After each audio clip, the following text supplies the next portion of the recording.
हिरव्या चण्याची भाजी. तर ज्या दिवशी आपल्याला समजत नसेल भाजी काय बनवायची त्या दिवशी की नाही अशा हिरव्या चण्याची भाजी बनवा. अशी जबराट लागती. मग या की खायला. आणि कशी बनवायची चला की बघूया.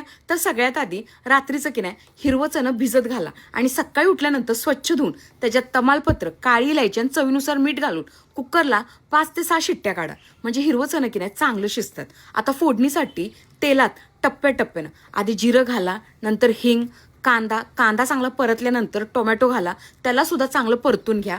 आता ह्याच्यातच हळद, लाल मिरची पावडर, धना पावडर, छोले मसाला घालायचं आणि असं चांगलं बघा तेल सुटेपर्यंत परतून घ्यायचं. आता ह्याच्यात शिजवलेले चणे, त्याच्यातलं उरलेलं पाणी, गरम मसाला आणि चवीनुसार मीठ घालायचं. झाली बघा आपली भाजी तयार.